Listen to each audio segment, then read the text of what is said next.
Voilà, on voit pas le maire. Super, merci. Allez-y. 2, 3.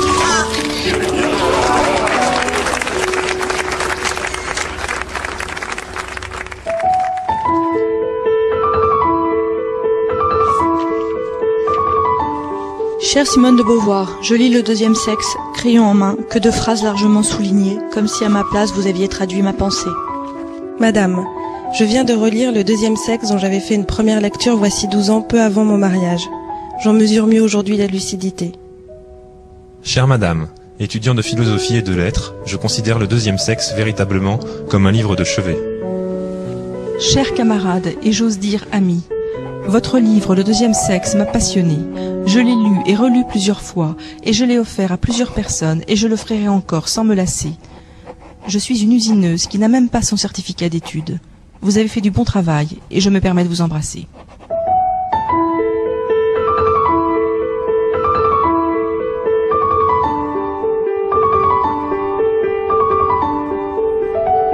Moi, j'ai grandi comme beaucoup de ma génération dans l'illusion qu'il y avait une égalité entre les hommes et les femmes. Et quand j'avais 20 ans, je faisais plutôt partie de celles qui disaient « je suis pas féministe, je suis féminine ». Et puis, la vie m'a rattrapée et je suis un beau jour. J'ai été face donc au sexisme dans sa version très violente et j'ai commencé à lire, notamment Le deuxième sexe. Et ça a été pour moi un choc. Le deuxième sexe est un livre historique, un livre majeur, parce que il est le premier à avoir envisagé réellement cette part qui était totalement inexplorée de l'humanité, qui était le continent féminin. Moi, je crois qu'il faut s'adosser au deuxième sexe. Il faut s'adosser au deuxième sexe, et peut-être qu'on le résume tout le temps de cette fameuse phrase « on ne naît pas femme, on le devient ».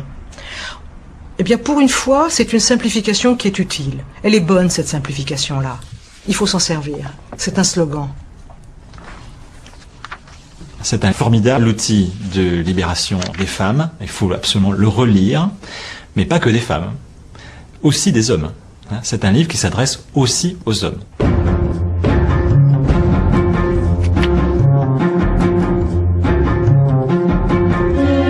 Simone de Beauvoir a 41 ans lorsqu'elle publie Le deuxième sexe en 1949. Aussitôt paru, l'ouvrage déclenche de très violentes polémiques. Nous avons littérairement atteint les limites de l'abject, prévient François Mauriac en première page du Figaro.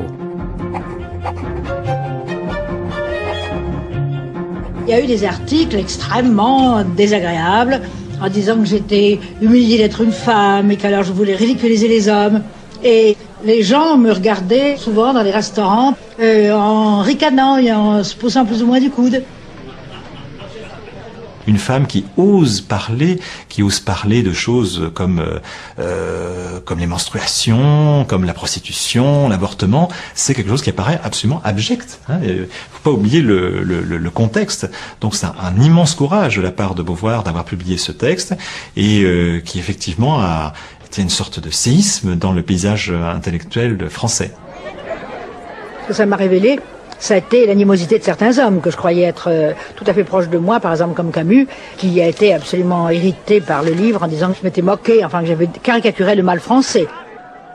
Camus, à cette époque-là, était très ami de Simone de Beauvoir et de Sartre. Les bras lui en sont tombés.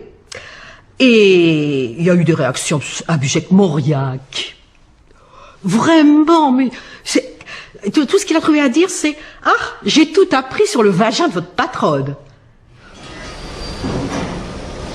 Dans les lettres françaises, les communistes ont écrit que les ouvrières de Billancourt s'en foutaient bien de tous ces problèmes que je posais, ce qui est entièrement faux, parce que les ouvrières de Billancourt sont aussi sensibles à la condition de la femme que n'importe qui.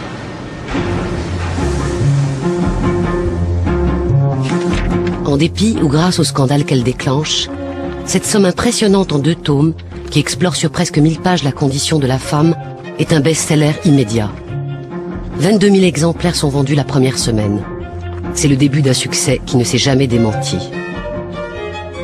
L'impact de ce livre a été doublé par l'exemple de la vie de Simone de Beauvoir. Les deux font un.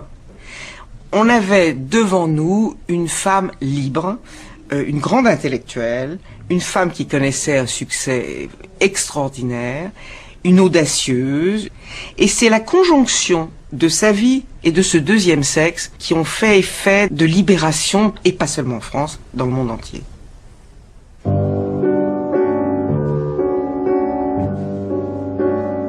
Rien ne prédisposait Simone Bertrand de Beauvoir à devenir, à travers le deuxième sexe, l'incarnation du féminisme moderne. Je suis née à 4 heures du matin, le 9 janvier 1908, dans une chambre aux meubles laqués de blanc qui donnait sur le boulevard Raspail.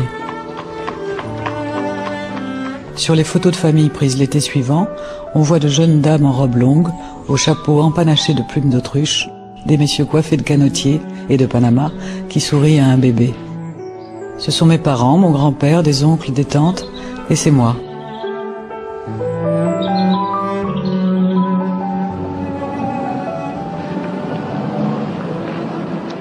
Mais je vais vous montrer où était l'immeuble où je suis née. Ça donnait sur le boulevard Raspail. Alors vous voyez, c'est là exactement, là où il y a le balcon au second étage, c'est là la chambre où je suis née. C'est là. Et c'était le balcon où je m'asseyais, je raconte dans la mémoire d'une jeune fille rangée, pour regarder les gens passer sur le boulevard.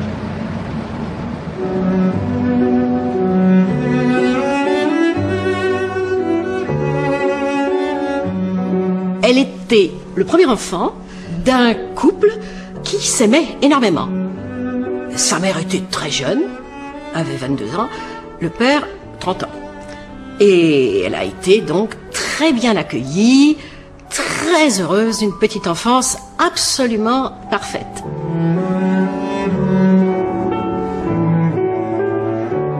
Fille d'une famille bourgeoise, elle aurait dû normalement se marier et avoir des enfants, fonder une famille.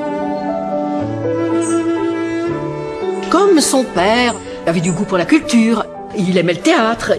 Il a tout de suite voulu que sa fille fasse des études. Mais attention, la culture pour une femme, ça sert à briller dans les salons. Il ne s'agit pas de faire de la connaissance une fin et d'être horreur une intellectuelle. Les études qu'elle fait, c'est les études que ses parents ont voulu lui faire faire, parce que c'est une jeune fille, elle n'a pas été au lycée, elle est allée dans un établissement privé, catholique. Voilà, c'est cette porte-là. C'est ici. Alors c'était toutes ces vieilles pièces comme ça, c'était c'était toute la façade. Jusqu'au baccalauréat, Simone de Beauvoir suivra sa scolarité au cours Désir, une institution catholique fréquentée par les filles de la bonne bourgeoisie du 6e arrondissement. Après avoir connu l'aisance financière, la famille affronte une situation délicate. Comme de nombreux Français, Georges de Beauvoir a placé une grosse partie de ses économies dans ces fameux emprunts russes que refuse de reconnaître le nouveau gouvernement bolchevique. La famille se retrouve après la guerre, comme on dit, déclassée. Effectivement, très désargentée. Bon, ils sont pas évidemment dans la misère, mais on compte chaque sou. Et ça, au fond, ça a été une chance pour Simone, car sa famille qui l'avait destinée au mariage a accepté qu'elle fasse des études, car, comme le disait son père avec amertume, toi, tu seras obligé de gagner ta vie. Vers ces années-là, je suis livrée uniquement à mes études et à l'écriture. Tu travaillais vraiment beaucoup. Oui, je travaillais beaucoup. Le soir, la nuit, tu n'arrêtais pas, tu n'avais vraiment jamais de distraction. Il faut voir que c'est quelqu'un d'une intelligence absolument formidable, qui apprend, travaille à une vitesse folle, qui a 20 ans, a fait des mathématiques, des lettres, le grec ancien, de la philo. Tout ça se fait avec une facilité extraordinaire.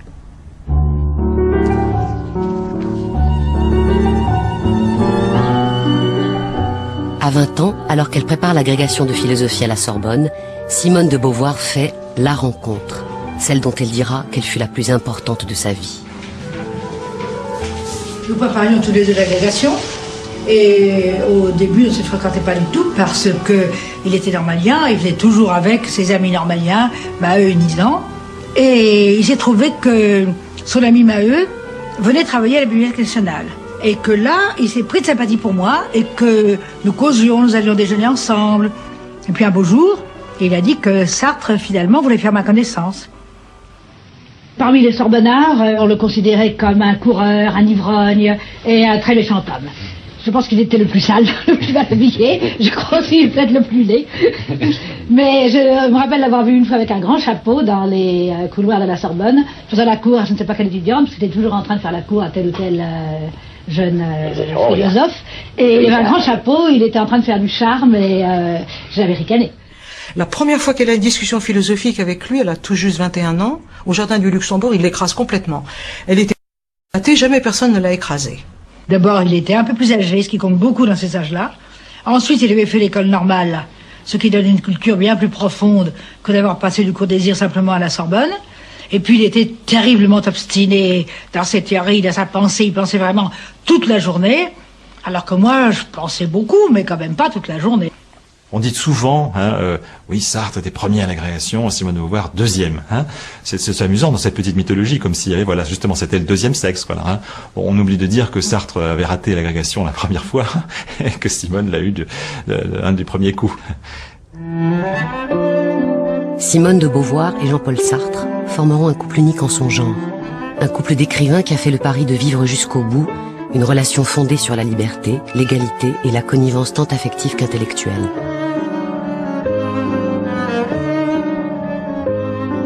Ils ont partagé leurs pensées sans écrire la même œuvre. Ils ont partagé leur vie sans vivre ensemble. Ils en ont aimé d'autres en ne cessant jamais de s'aimer. Je crois que pour les comprendre, il faut s'efforcer de ne pas les comparer d'abord. Parce que comparer, au fond, souvent, c'est rabaisser, parce que c'est manquer l'originalité de leur relation. Ils se sont reconnus l'un dans l'autre. Ils avaient le même projet.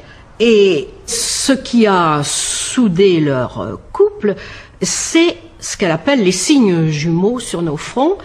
C'est la volonté absolument farouche, aussi bien chez l'une que chez l'autre, d'écrire, d'être un écrivain. Ce qui est assez extraordinaire, c'est le dialogue qui donc s'est poursuivi depuis la première rencontre jusqu'à la fin de leur vie. Ils débattent vraiment comme des chiens, ils s'accrochent. Jamais il n'écrira une ligne sans la lui faire lire. Jamais elle n'écrit une ligne sans la lui faire lire à lui. Pour moi, en tout cas, c'est d'abord un couple philosophique. C'est-à-dire un couple qui a découvert l'égalité des sexes. Sartre le dit, il dit que voilà, avec Simone de Beauvoir, grâce à Simone de Beauvoir, il comprend l'égalité. C'est pas une évidence, surtout à l'époque.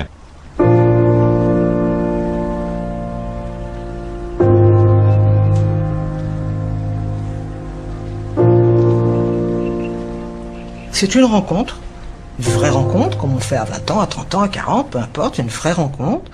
Et sur cette rencontre-là, il y a un accord entre eux, qui est qu'ils ne seront pas un couple classique. Nous avions décidé que nous ferions la vie ensemble, mais pas du tout, en effet, ça n'a jamais été question, il n'a jamais été question de le faire sous la forme d'un mariage.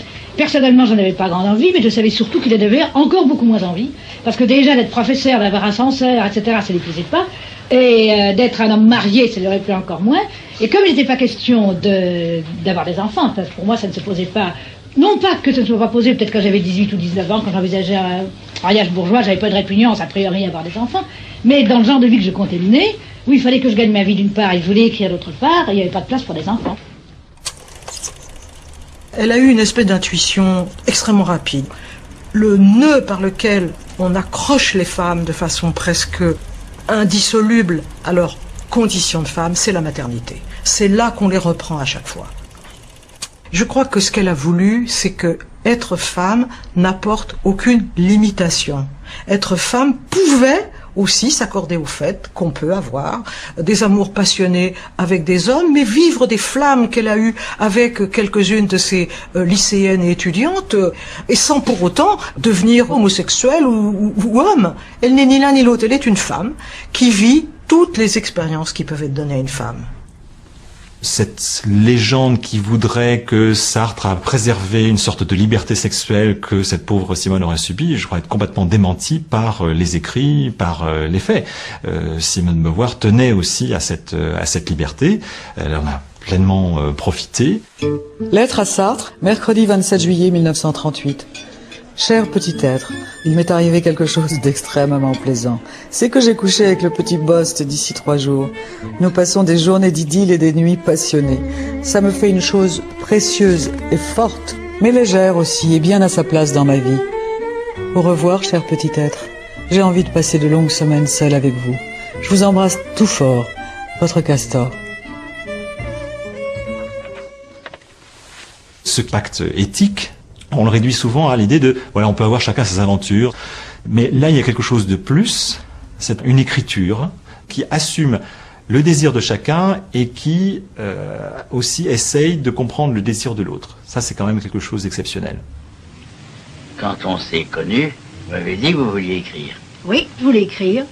Je ne l'ai pas fait pendant 2-3 ans quand on a commencé à se connaître, parce que j'étais très absorbée par mes rapports avec vous, d'une part, parce que d'autre part, je faisais des cours et j'étais très occupée, je lisais beaucoup. Et puis, j'avais pas d'inspiration pour écrire quelque chose. Et quand j'ai recommencé, ça a été des œuvres qui m'étaient très, très extérieures, que je vous ai montrées d'ailleurs au fur et à mesure, et que vous trouviez très mauvaises. Mais c'était pas bon. C'était pas bon. Pourquoi? Parce que vous n'aviez pas encore fait un style. Nous avons une conversation qui m'a énormément frappée au Dôme. Vous m'avez dit, mais enfin, mettez plus de vous dans ce que vous écrivez. Vous êtes beaucoup plus intéressante que toutes ces José, ces je ne sais plus comment j'avais appelé mes héroïnes. Mettez-vous dedans.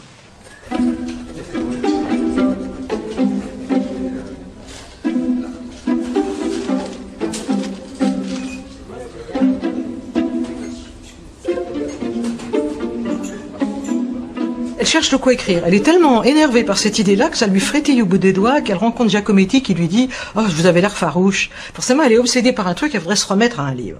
Elle sent qu'elle a envie... Bon, à quoi? Et Sartre lui dit « Écrivez sur vous, c'est ce que vous connaissez le mieux ». Et quand elle se dit « Je vais écrire sur moi », la première question qu'elle se pose, c'est une question qu'elle ne s'était jamais posée, dit-elle. Mais au fond, c'est vrai. Et qu'est-ce que c'est qu'être une femme? En quoi ça a compté pour moi? Et la première réponse qu'elle fait, rien, ça n'a pas compté. Sartre l'a encouragée en lui disant « Mais oui, Castor, vous, personnellement, vous n'avez jamais souffert d'être une femme. N'empêche que vous êtes une femme. Qu'est-ce que ça veut dire ?» Et là, ça l'a passionnée, mais attention, d'un point de vue théorique, d'un point de vue intellectuel. Je voyais les autres femmes et je voyais tous les couples que je connaissais. Je voyais que le rôle important, positif joué par les hommes et que la femme était vraiment dans leur ombre. Et puis j'ai commencé alors à lire beaucoup de choses que les hommes avaient écrites sur les femmes. Et j'ai vu qu'elles étaient toujours traitées d'être relatives, d'être secondaires, etc., etc. Alors ça m'a intéressé de voir qu'est-ce que c'était que la femme dans les mythes des hommes. Et puis j'ai pensé qu'il fallait passer des mythes aux raisons qu'il y avait sous ces mythes. Et étudier alors c'est pour ça que l'ouvrage a pris de l'ampleur, la physiologie de la femme et puis son histoire et puis de là je suis passée alors ensuite à des situations concrètes. Non mais ce qui est curieux simplement c'est que vous avez commencé comme une femme non féministe et puis vous êtes devenue en écrivant le livre. C'est la meilleure manière. C'est parce qu'elle a écrit Le deuxième sexe qu'en un sens elle a découvert ce qu'était être une femme. Et ça, elle ne l'oubliera jamais. Ça a fait d'elle une militante dès qu'elle en a eu l'occasion historique. En janvier 1947, Simone de Beauvoir s'embarque pour une tournée de conférences aux États-Unis. Depuis 1 an déjà, elle travaille à la rédaction du Deuxième sexe. Elle expliquera par la suite que ce premier séjour américain lui a ouvert les yeux sur la condition réelle des femmes.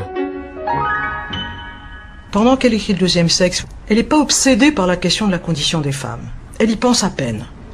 Petit à petit, elle découvre que partout, sans exception, les femmes sont considérées comme l'autre, avec un grand A, et sont considérées comme inégales, voire comme inférieures.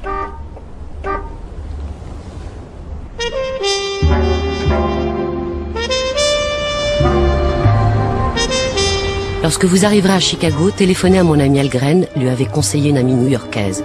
C'est un homme étonnant, un écrivain, il connaît parfaitement la ville.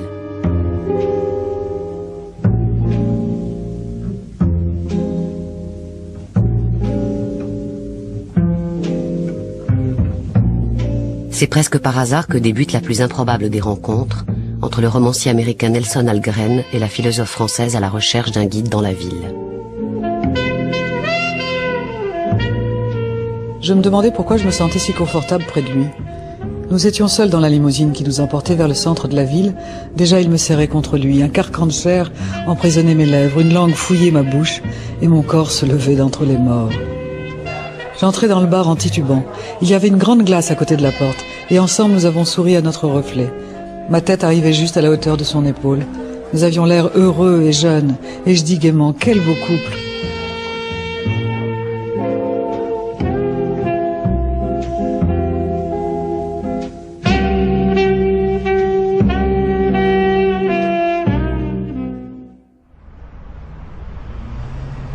Nelson, mon amour, il est minuit. Que faites-vous en ce moment? Vous me manquez, vous savez. Vos lèvres me manquent, vos mains, tout votre corps chaud et fort, votre visage et vos sourires, votre voix. Vous me manquez durement. C'est bien parce que ça me fait sentir avec force que vous n'êtes pas un rêve. Vous existez, vous êtes vivant, et je vous reverrai.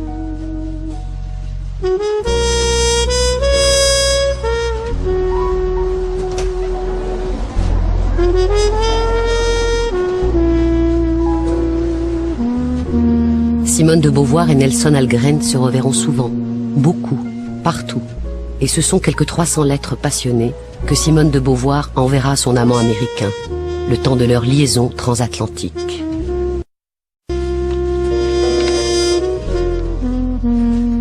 Mon cher amour, jamais je n'ai aimé personne comme je vous aime, avec tant de plaisir dans l'amour et d'amour dans le plaisir, tant de fièvre et tant de paix. De cette manière précisément que vous aimez, je me sens une femme dans les bras d'un homme, réellement et totalement. Et ça veut dire beaucoup, beaucoup pour moi. C'est une femme complète qui vous désire. Je ne suis plus rien d'autre désormais que ce brûlant, fier, impatient et heureux désir de vous. Quand on lit les lettres de Simone de Beauvoir et Nelson Algren, c'est assez surprenant et c'est intéressant parce que ça casse un peu l'image traditionnelle d'une Simone de Beauvoir extrêmement glacée avec son turban, vraiment cette phrase un peu hautaine, ce phrasé hautain. Et là, on voit une personne passionnée. Avec cet amant américain, elle a une relation magnifique, la vraie relation d'une femme avec un homme qu'elle aime.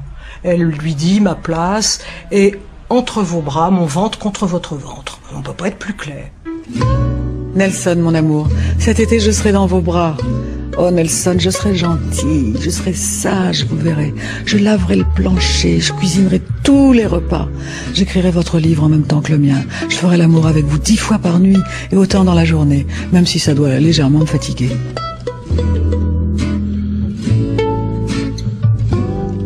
Quand on a découvert certaines lettres de Beauvoir, certaines féministes, mais qui ont eu une grande influence, on dit, vous voyez, finalement, Simone de Beauvoir, elle nous a raconté des histoires, c'était une midinette quand elle était amoureuse, ses actes ne sont pas conformes à ses propos et à ses principes, et ça a été un facteur très, très dur pour la juger. Elle s'amuse à dire je ferai la vaisselle, je serai sage. Elle avait beaucoup d'humour. Et peut-être que c'est lié aussi au fait qu'elle écrit le deuxième sexe et que justement elle écrit un chapitre extraordinaire sur le ménage pour les femmes. Et donc quand elle s'amuse à dire à Algren qu'elle fait la vaisselle, c'est un jeu et puis point final. En revanche, quand elle lui dit qu'elle lui fera l'amour 6 fois par ça. Bien sûr, elle est très très ambivalente sur certaines choses et en particulier sur le fait que elle ne s'est pas du tout comportée comme cette femme idéale qui semble ressortir du deuxième sexe et qui serait une femme qui se voudrait l'égale de l'homme, le concurrençant philosophiquement, intellectuellement. Oui, et alors? Ça n'infirme pas ce qu'elle écrit dans le deuxième sexe. Nelson, mon amour, les femmes sont folles. Je vais le démontrer dans mon livre. Quand il sera achevé, mon chéri, les hommes sauront tout sur les femmes et risquent de ne plus s'intéresser à elles, ce qui révolutionnerait le monde.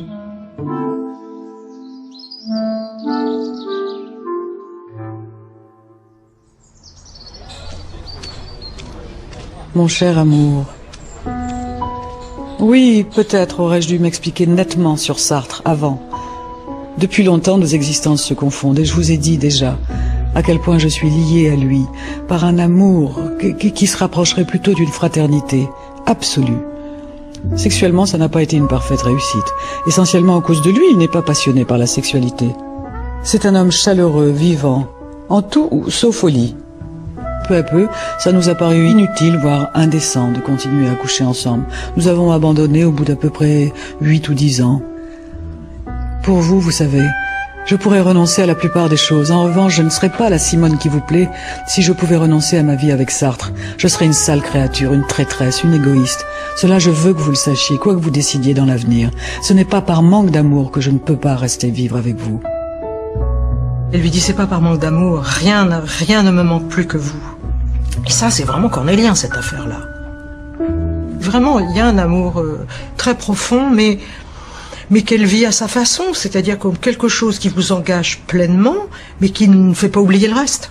Elle a su tout de suite qu'elle ne pourrait quitter ni Sartre ni la France. Ça, c'était absolument exclu, parce que c'était se détruire elle-même, quoi. Elle le dit d'ailleurs, elle dit, j'aurais aimé vous donner tout, mais ça n'est pas possible. Elle lui a dit, je reviendrai toujours. Il a compris, elle partira toujours. Nelson, mon cher amour, temps plutôt froid et pluvieux. En moi aussi, il fait froid. Je ne me plains pas, parce que même si le monde demeure à jamais glacé désormais, ça en valait la peine. En rêve, une de ces dernières nuits, je vous déclarais que je me ferais enterrer avec votre anneau au doigt, ce que j'ai bien l'intention de faire. Votre anneau au doigt et votre visage dans mon cœur, tant que je vivrai. Simone.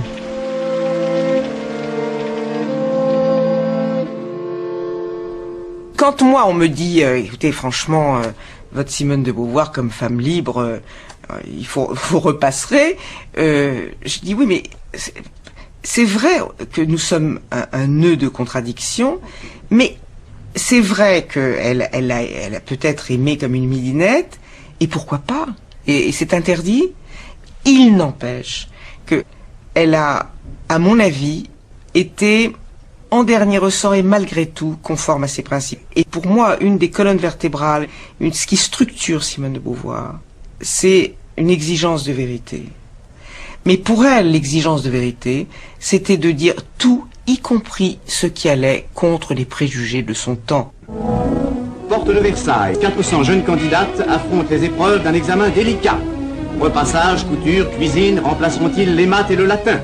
Le certificat d'aptitude professionnelle d'enseignement ménager désignera désormais aux candidats mari les maîtresses de maison accomplies.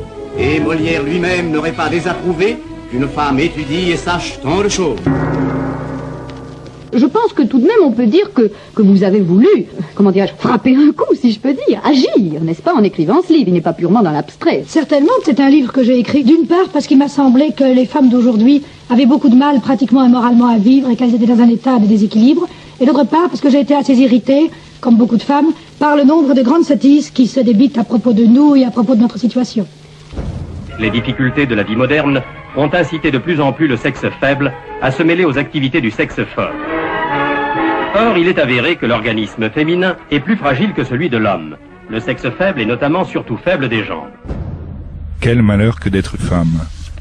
Et pourtant le pire malheur quand on est femme est au fond de ne pas comprendre que c'en est un. Kierkegaard. La Pologne vient de dévoiler son arme secrète. Sans doute n'est-elle pas nouvelle, mais elle est toujours de bonne stratégie.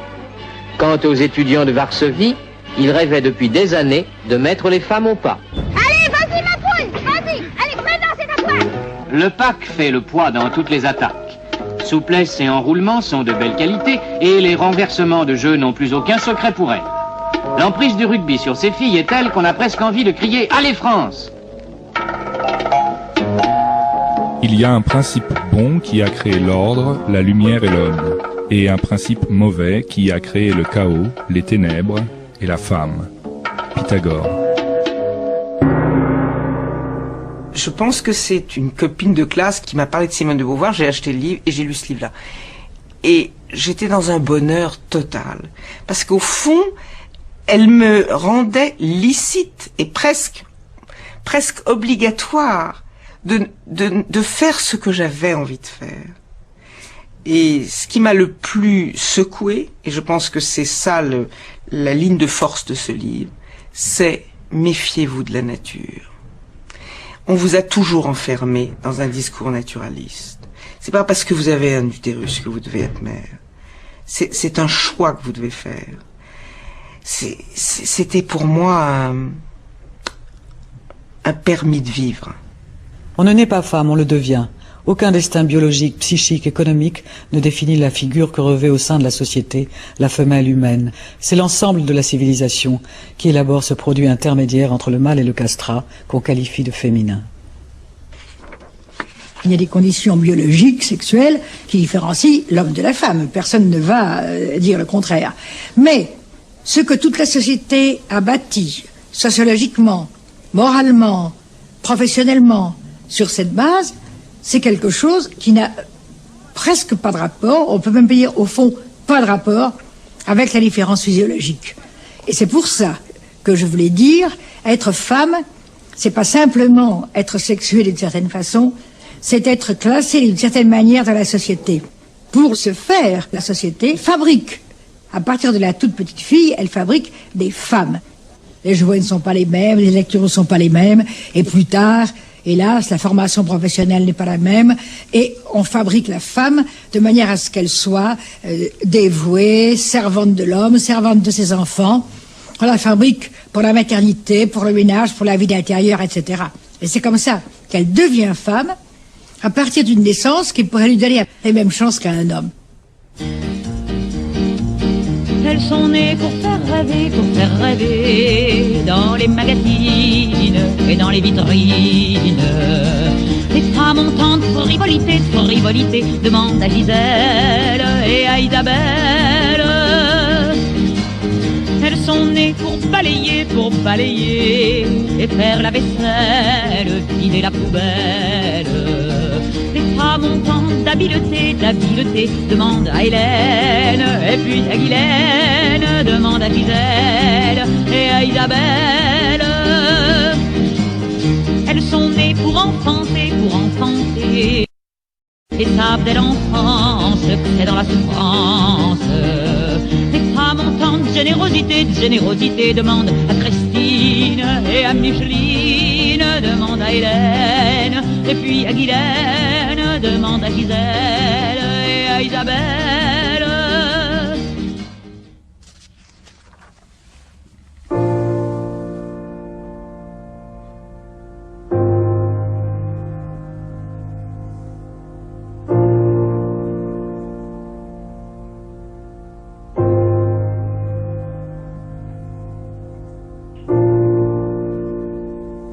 J'ai reçu des quantités de témoignages de femmes de province ou même de l'étranger qui m'ont écrit comme elles se sentaient moins isolées à cause du deuxième sexe.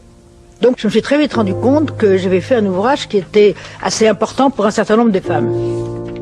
Chère Simone de Beauvoir, grâce à vous, j'arrive à 57 ans à cesser de me définir par rapport aux autres. Quel long et dur chemin. Cependant, ma chance est grande de vous avoir rencontré.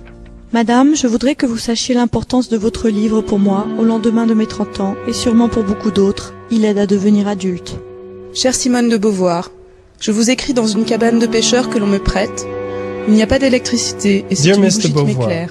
I am 75 years old and retired. Cara Simone, I've decided, vi leggo penna in mano e mi sembra che lei abbia tradotto il mio pensiero.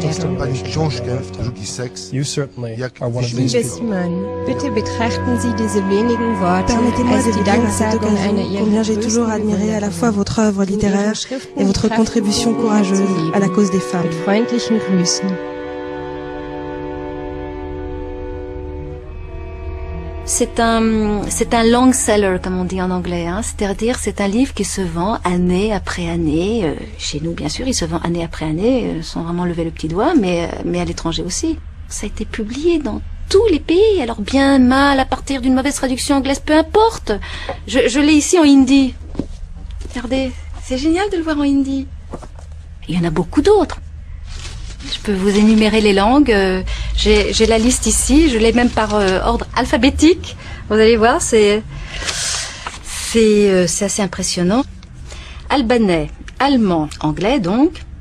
Bengali, bulgare, catalan, chinois de Chine et chinois de Taïwan. Coréen, danois, espagnol, estonien, finnois, galicien, grec, hébreu, hindi, hongrois, italien, japonais, lituanien, marathi. Il y a un projet, il s'est pas encore paru, mais il y a un projet en marathi, néerlandais, norvégien, polonais, portugais du Portugal, portugais du Brésil, roumain, russe, serbo-croate, slovaque, suédois, tamoul, tchèque, ukrainien et vietnamien. Vous avez vu ça? De A à V. C'est super, hein? On lui doit tant parce que c'est elle, avec le deuxième sexe, qui dit à ses premières lectrices, parce qu'il y aura plusieurs générations, vous pouvez faire ce que vous voulez de votre vie. Vous n'êtes pas déterminé par votre corps, par votre biologie. Vous êtes un être de pensée, de liberté, et donc, d'une certaine façon, faites comme moi, ouvrez la cage.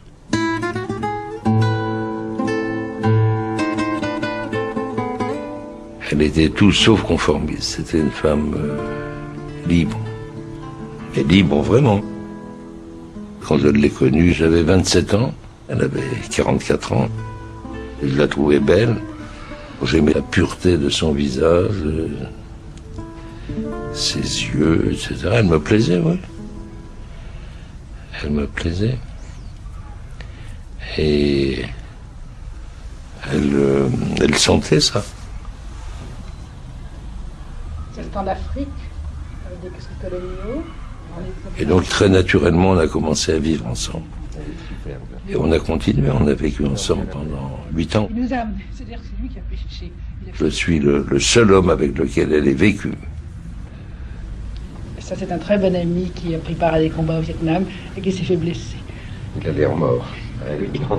Évidemment que le deuxième sexe est un livre capital, très important pour elle, mais je n'avais pas l'impression, vivant avec elle quotidiennement, de vivre avec le féminisme. Jamais de la vie, je vivais avec une femme totalement féminine. Car elle l'était. C'était une vraie femme. Et je la voyais beaucoup plus comme ma compagne que comme une icône du féminisme. Dans le féminisme de Simone de Beauvoir, il n'y a pas de haine des hommes. Il n'y a pas de rejet de l'amour. Il y a presque une solidarité, une connivence. Elle n'a jamais été en guerre contre le mal. Elle a été en guerre contre une société d'hommes avec leurs préjugés à une époque donnée.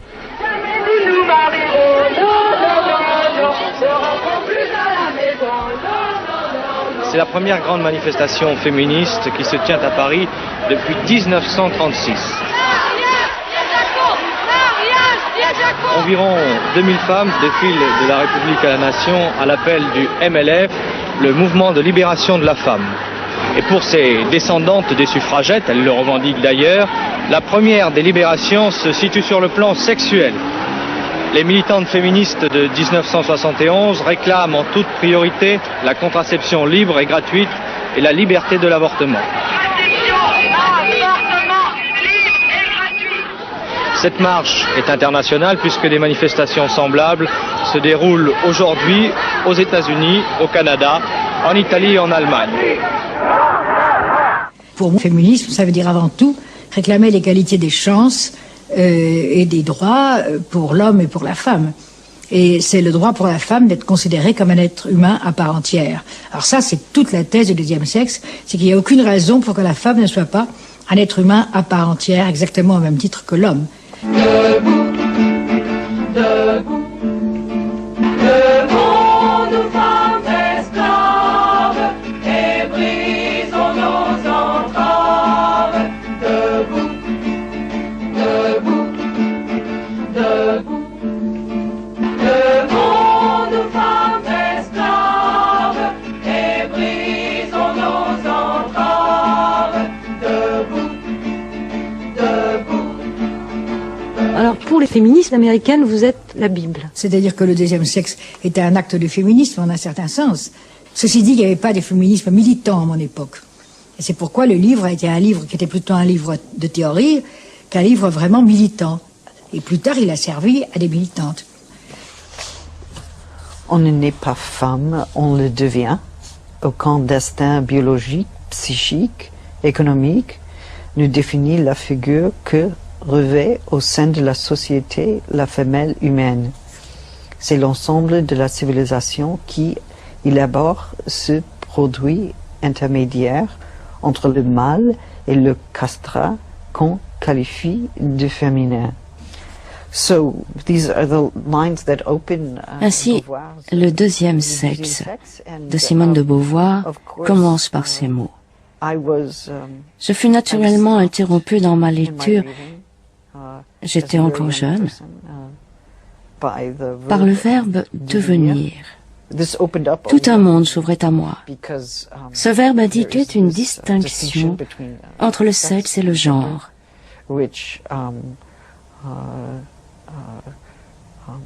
Et suggérait qu'il n'y a pas d'obligation de passer de l'état de femelle à l'état de femme. Je pense que les féministes doivent sans aucun doute beaucoup à Beauvoir. Elles sont nombreuses à reconnaître leur dette envers elle. C'est un zoologiste qui avait fait la traduction. Il a oublié beaucoup de choses et même fait des contresens.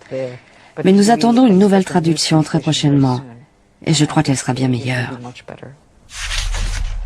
Let me tell you right away in the second paragraph. She says the sagesse féminine. Sagesse féminine, je ne sais pas. Sagesse, No, you no, know, I to think be a it's- good girl. No, I don't think so. You don't think so? No, I think it might be, it's feminine. Behavior? Don't no, you think no, it's behavior? absolument pas. No? No. Wait a minute, before that, Connie. In the third line, a sexual function. Yeah, it's an. Okay, so should we take the page out? Yes, okay. En 99, on était au colloque sur l'anniversaire de la publication du deuxième sexe. Et toutes les communications étaient sur la mauvaise traduction anglaise.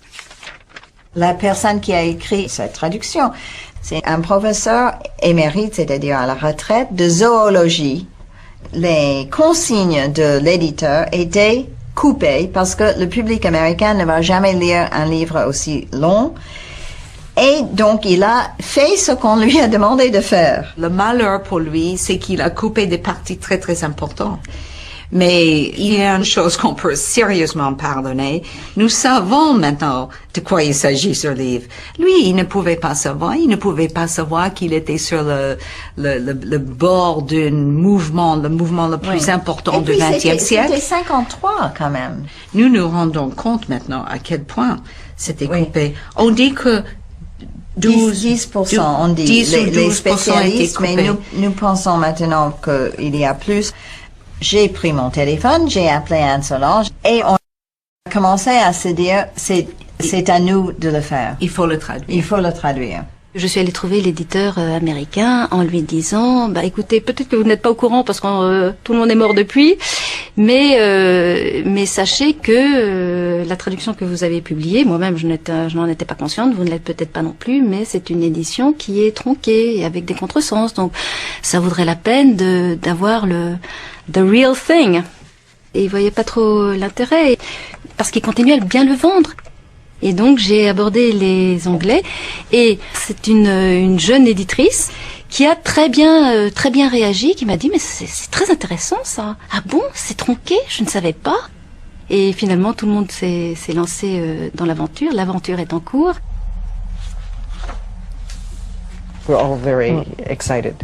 Nous sommes vraiment très impatients. Je pense qu'il y aura un regain d'intérêt pour Beauvoir grâce à cette nouvelle traduction.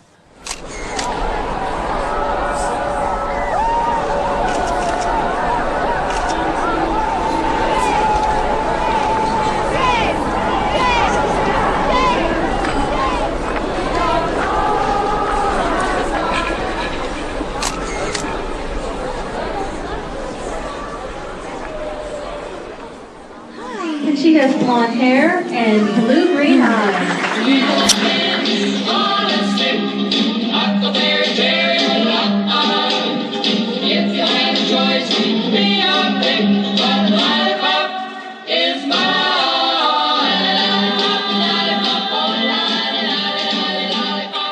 Tu ne répètes pas, c'est ta danse lollipop. Tu dois regarder les juges et maman, tu ne dois pas regarder tes copines, d'accord? Allez, Souris joliment. Give me a high five. You smell pretty. Alors j'ai été bien? Oui, tu as été bien, je t'aime. I love you. On dit beaucoup aujourd'hui que le féminisme c'est périmé, que le féminisme c'est démodé. Moi, je n'en crois absolument rien.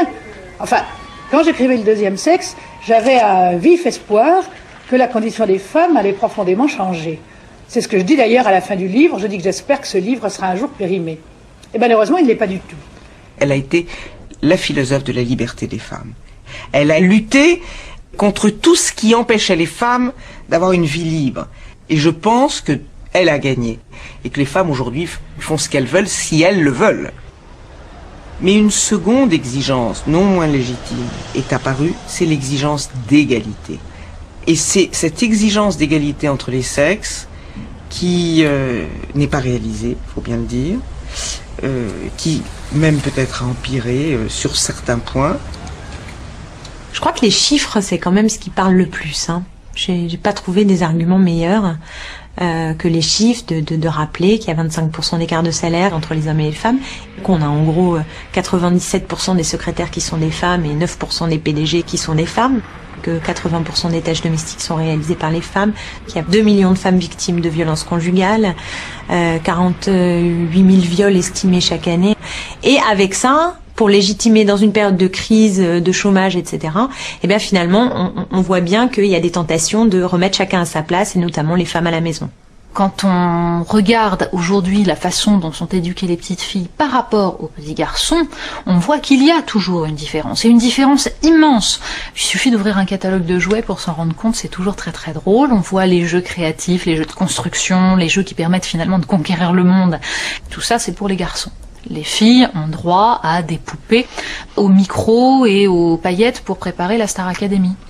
Je pense que Simone de Beauvoir ne s'était pas du tout trompée. On ne naît pas femme, on le devient, et la façon dont on nous le fait devenir aujourd'hui est pas très brillante.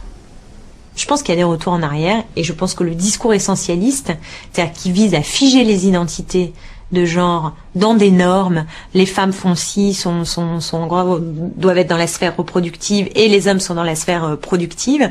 Je pense que cette répartition, cette division sexuelle du travail historique est en train d'être un peu relégitimée par un discours ambiant.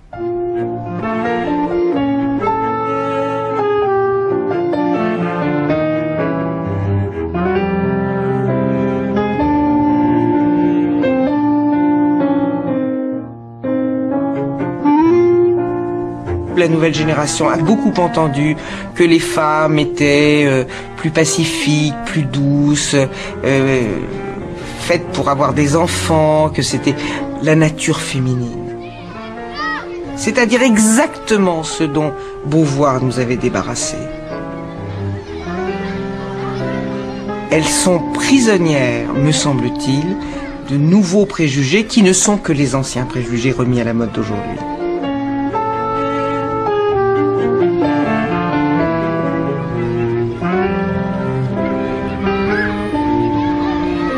Au cours du XXe siècle, c'est évident qu'on a marqué beaucoup de points. On a acquis une égalité sur le papier. Dans la Constitution, le droit de vote, le droit d'avorter et d'utiliser une contraception, le droit de travailler sans l'autorisation de son mari, sont des acquis qui sont absolument énormes. Et pourtant, on n'arrive pas aujourd'hui à faire passer l'égalité formelle vers une égalité qui soit une égalité réelle pratiquée dans la vie. Donc c'est tout l'enjeu. Mais je pense que les résistances sont très fortes, c'est normal. Enfin, c'est normal. On pourrait estimer que c'est pas normal, mais je veux dire, on déconstruit pas un rapport de domination qui est comme ça aussi ancien en claquant des doigts.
Pasteur, allons-y, parlons des femmes.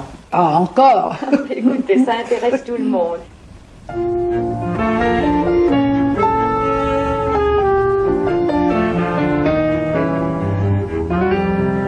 Le message de Simone de Beauvoir, c'est le premier message, c'est soyez indépendante. Moi, je ne garde pas de souvenir de Simone de Beauvoir. Elle m'habite. Elle est en moi. C'est un livre de philosophie pour tous. Ce n'est pas simplement un livre féministe. Je dirais commencer par le tome 2. Non, c'est vrai. Moi, je suis une mère de famille nombreuse. Elle n'est pas. Mais nous voyons toutes les deux exactement de quoi elle parle, Simone de Beauvoir. C'est en revenant aux réflexions de Simone de Beauvoir que l'on peut réussir à penser la place des femmes aujourd'hui. Imaginez l'édition At Last, The Second Sex as you've never read it before. On n'est pas toute seule maintenant. Ce livre est là. Voilà, on n'est pas toute seule. Je sais pas si je garde une image, c'est plutôt une présence. Pour moi, elle est là.